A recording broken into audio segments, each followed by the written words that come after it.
എല്ലാവർക്കും നമസ്കാരം. എൻ്റെ ഒരു വീഡിയോസൊക്കെ ഇഷ്ടപ്പെടുന്നുണ്ടെങ്കിൽ ഒന്ന് ലൈക്ക് ചെയ്യാനും ഷെയർ ചെയ്യാനൊക്കെ ഒന്നും മറക്കരുത് കേട്ടോ.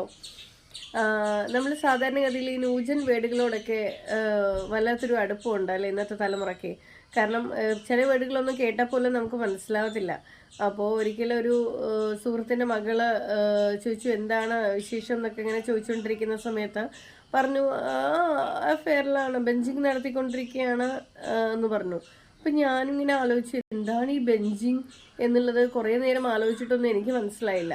അങ്ങനെ ഇരിക്കുകയാണ് എൻ്റെ ഒരു സുഹൃത്താണ് ഇങ്ങനെ പറഞ്ഞു തന്നത്. ബെഞ്ചിങ് എന്ന് പറയുന്ന പരിപാടികളൊക്കെയാണ് ഇപ്പോൾ പൊതുവേ നടത്തിക്കൊണ്ടിരിക്കുന്നതെന്ന്. നിങ്ങൾക്കറിയോ അതെന്താന്ന്?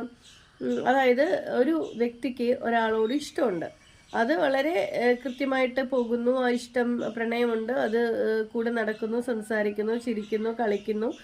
അപ്പോൾ ഈ വ്യക്തിക്ക് ഒരു ഭയമുണ്ട്, തൻ്റെ പ്രണയം എന്നെങ്കിലും ഒരിക്കൽ നഷ്ടപ്പെടുകയാണെങ്കിൽ തനിക്ക് മുന്നോട്ട് പോകാനാവില്ല.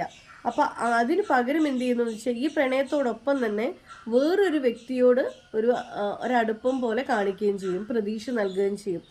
എന്നാൽ ആദ്യത്തേതിന് തന്നെയായിരിക്കും പ്രധാനമുള്ളത്, പക്ഷെ രണ്ടാമതൊരു ബന്ധം കൂടെ കൊണ്ട് നടക്കും. അപ്പോൾ അതിനെയാണ് ബെഞ്ചിങ് എന്ന് പറയുന്നത്. പകരക്കാരനായിട്ട് ഒരാളെ സൂക്ഷിക്കുക. ഈ കളിയിലൊക്കെയാണ് നമ്മൾ അങ്ങനെ കണ്ടിട്ടുള്ളത് അല്ലേ. ഈ കളിക്കാരൊക്കെ ഇരുത്തിയിട്ട് വേറെ ഒരു ടീമിനെ ഇരുത്തും. ഇവരുടെ കളിയിൽ എന്തെങ്കിലും ഇത് വന്നു കഴിഞ്ഞാൽ പകരക്കാരനെ ഇറക്കുന്ന ഒരു പരിപാടിയുണ്ട്. അതിനെയാണ്, ആ ഒരു സിസ്റ്റം തന്നെയാണ് ഇത് ബെഞ്ചിങ് എന്ന് പറയുന്നത്. ഒരു പ്രണയമുണ്ട്, ആ പ്രണയം എങ്ങാനും എപ്പോഴെങ്കിലും നഷ്ടപ്പെടുകയോ പ്രശ്നങ്ങൾ ഉണ്ടാവുകയോ ചെയ്യുകയാണെങ്കിൽ പകരക്കാരനായിട്ടൊരാളെ കണ്ടെത്തുന്നതിനെയാണ് ബെഞ്ചിങ് എന്ന് പറയുന്നത്. അപ്പോൾ ഈ ബെഞ്ചിങ് ആയിട്ട് ഇരുത്തുന്ന ആ വ്യക്തിയോട് ഇവർക്ക് പ്രത്യേക മമതയൊന്നും ഉണ്ടാവില്ല.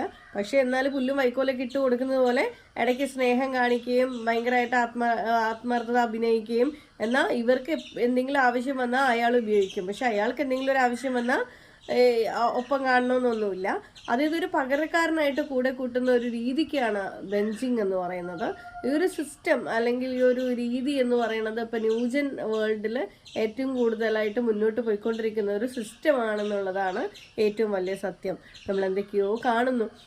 അപ്പം ഇത്തരത്തിൽ വീണു പോകുന്ന കുട്ടികളോട് നമുക്ക് പ്രത്യേകിച്ച് ഇപ്പം ചില ബന്ധങ്ങൾ എന്ന് പറയുമ്പോൾ അവർ വിചാരിക്കും ഇത് വളരെ ആത്മാർത്ഥമായിട്ട്, പകരക്കാരനാവുന്ന വ്യക്തി വിചാരിക്കുന്നത് വളരെയധികം ആത്മാർത്ഥമായിട്ടുള്ള പ്രണയമാണെന്നൊക്കെ ആയിരിക്കും.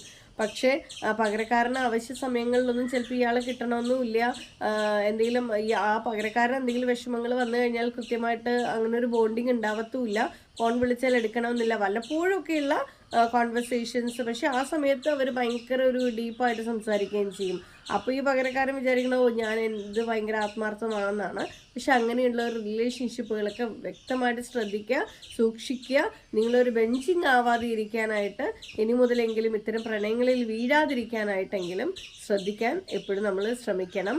കാരണം ഇപ്പോഴത്തെ ഇത്തരത്തിലുള്ള ബെഞ്ചിങ് സിസ്റ്റത്തിനെ നമ്മൾ മനസ്സിലാക്കുകയും അതിനെ എന്താ പറയുക, നമുക്ക് തിരിച്ചറിയാൻ സാധിക്കുകയും അത്തരത്തിലുള്ള കെണികളിൽ വീഴാതിരിക്കുകയും ചെയ്യുക എന്ന് പറയുന്നതും നമ്മളൊന്ന് ശ്രദ്ധിക്കേണ്ടിയിരിക്കുന്നു. Thank you.